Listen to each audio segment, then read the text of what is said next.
What human lesson have you absorbed from Rajni sir without even having that conversation with him?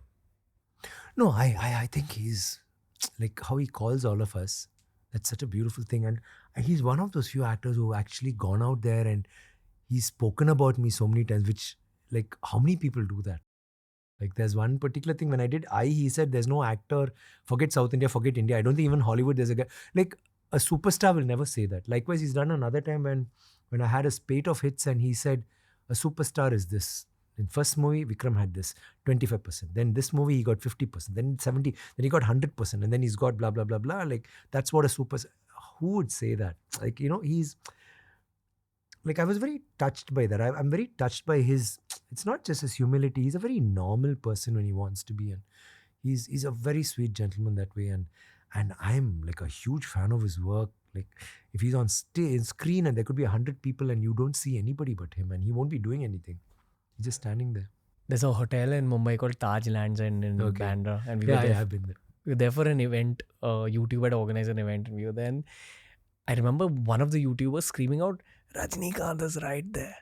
So I walked up to see where Rajni sir was. And he was wearing a lungi and a shirt.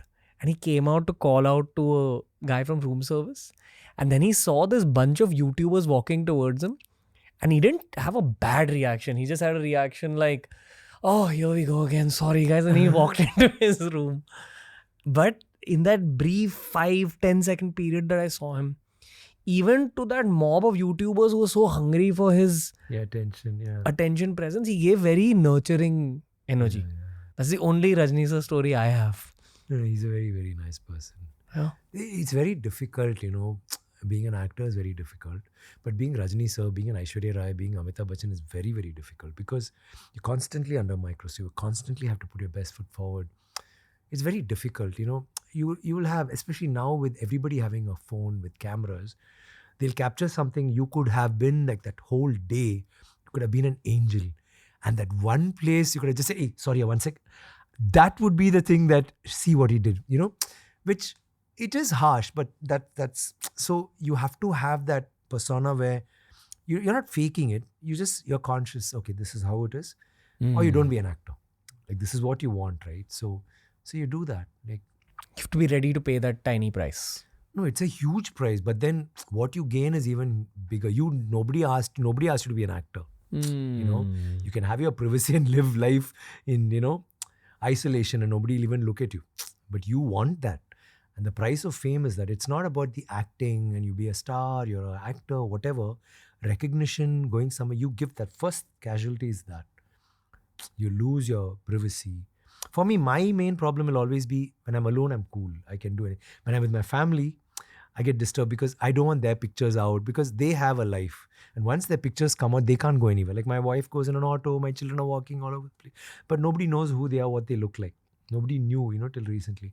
So when I'm with them, so what I do is to combat that, I'll make sure nobody notices me.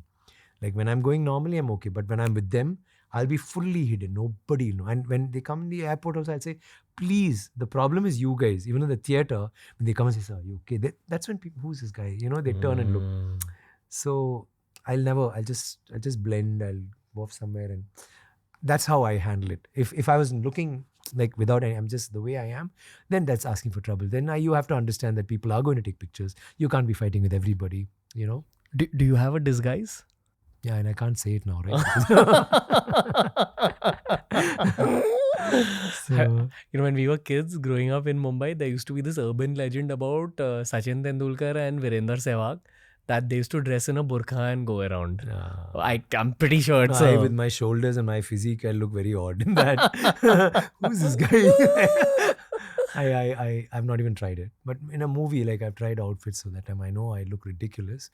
It's nothing. It's just a mask and whatever. And I basically changed my body language. You won't believe the extents. It's so strange. Like we went to a drive-in theater and I was having this monkey cap and the blanket. And there we used to put the blankets out and sleep and watch and all that, in the front. And I was fully covered and blah, blah, blah. In the interval, one guy, like, I could say, Vikram sir, how are you? I said, hey, how did you know? I know your voice. So that's one thing. So I've been very careful. It's so funny. I was doing Pita Magan, and director Bala said, listen, we're going to have a transformation. So can you, Pita Magan pathingala, adula vande, he said, let's have you like this with long hair and you come like looking crazy. Then we'll change that into like really bad clothes and we'll cut your hair and blah, blah, blah. And we'll show the transformation. I said, okay. And we were shooting near Pondicherry. So he said, why don't you go buy some scarves or something, I think, whatever. I said, okay. So I drove with my assistant. And we went down the street in Pondicherry. And Pondicherry is not Chennai. I mean, they are not familiar. I mean, they know me. So I wore this cap. I wore this, like, you know, I had a hanky and I think I wore glasses. I was driving and I know this. My voice is recognized, right? So we drove and Pondicherry, you get lost. Like, it's like they all travel on the wrong side of the road. They think they're in France. So I didn't know where to find the shop. So I slowed down. One guy came on a cycle and I looked at him and I said, hello, where is it? I changed my voice and said, oh, where is that? Ramen stores or something. And he just looked at me and he said, go down that road, that third building. Vikram, right? Second floor. I was like, thank you. And he walked. It's so hilarious. I think, how the hell did that guy know I'm covered till here? My eyes. Okay, next time I wear glasses. So next time I wear glasses and somebody's saying, sir, I saw your tattoo. Oh, shit. So pull it down. Next time say, sir, your fingers. You know your fingers. And then they say, sir, the way you walk, everything they know. And you, because I've done so many looks, they figure out somewhere and they know your silhouette. They know what you're like. So so I have to change all that. What's the weirdest fan interaction you've had in your whole career? Weirdest would be like when I was doing Pita Magan again. We were shooting in Teni and there was this room and there was this one room outside and thing. And that day, I don't know, I was locking the door and I was having my bag. I said, where do I keep it? Let me keep it inside. I went to sleep. Then around 6 o'clock, I woke up and I just went to the washroom. I opened the door. And I see two boys. There's one guy who was like 15 years old and another guy who was 16. There's one guy who was around 12. They're sleeping under the sink. And I was like, shit. I close the door. I'm like, what? And actually, how did they get in there? Because there's just one small exhaust hole, okay? There's no window, nothing. And that's right up there. It's just such a small hole. And again, I open it and I can see in bad spelling, Tamil, we are sorry, we don't mean to harm you in any way. We are fans and we just wanted to spend some time with you. I said, what? I closed, spend time with me. I called my sister. I said, hey, I don't understand what's happening. Then he came. I said, listen, don't call the cops. But then they had to, the hotel guys call the cops.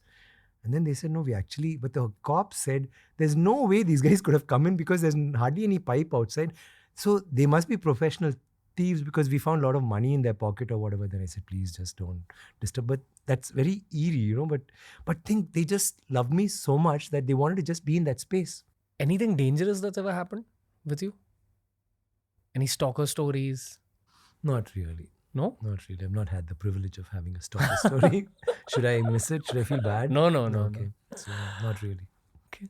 If you enjoyed today's clip, make sure you check out these curated playlists that we've made especially for you related to the subject that was spoken about in this clip.